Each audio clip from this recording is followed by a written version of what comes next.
সবাইকে শুভ সন্ধ্যা জানিয়ে শুরু করছি আমার আজকে নতুন ব্লগটি। যদিও শুভ সন্ধ্যা বলছি, আমি ভিডিওটা আপলোড করছি আজকে দিনে। আর শুভ সন্ধ্যা বলার কারণ হচ্ছে যে এটা আমার গতকাল সন্ধ্যার ভিডিও। আর এর দুটো ছোট ছোট রিলস আমি আপলোড করছি কালকেই। আর এতে এখন আমি এই সুগন্ধি ধূপগুলো খুলছি। ধূপগুলো নিয়েছি আমি কয়েকদিন আগেই একটা দিদির পেজ থেকে। পেজটা আমি মেনশন করে দিয়েছি। তোমাদের যদি কারো পছন্দ হয়ে থাকে তো ধূপগুলো নিতে পারো এই পেজ থেকে। আর এই ধূপগুলো যে শুধু দেখতে সুন্দর তা না, সুগন্ধিতে একদম ভরপুর। মানে ঘরে জ্বালালেই মনে হয় যেন ঘরটা একদম পুরো একটা মন্দিরের মতন ভাইব দিবে। তো এই তো এরপরে আমি প্রদীপ মোম যা যা আছে সব জ্বালায় নিচ্ছি। এখন আমি যেহেতু সন্ধ্যা আরতি দিব, সন্ধ্যাবাতির জন্য সব রেডি করতেছি।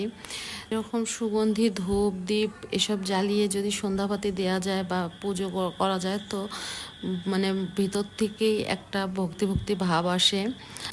আর আমি যেহেতু পুজো করতে খুব পছন্দ করি, তাই যে কোনো ধরনের সুগন্ধি ধূপ বা পুজোর যে কোনো আইটেম আমার কিনতে খুবই ভালো লাগে।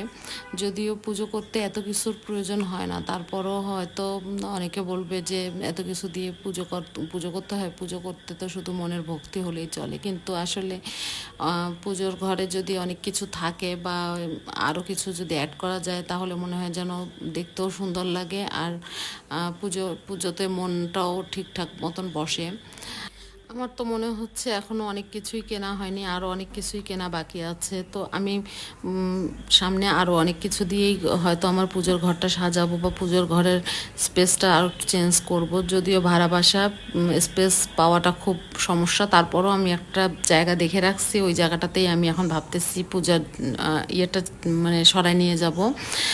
তো তোমরা আমার ভিডিওর সাথেই থাকো। আর আমার ভিডিওগুলো যদি দেখতে ভালো লাগে প্লিজ একটা লাইক কমেন্ট করে দিও। আর আমার পেজের সাথেই থাকো, পেজটাকে ফলো করে দিও। আবার দেখা হবে নতুন কোনো ভিডিওতে। সে পর্যন্ত হরে কৃষ্ণ।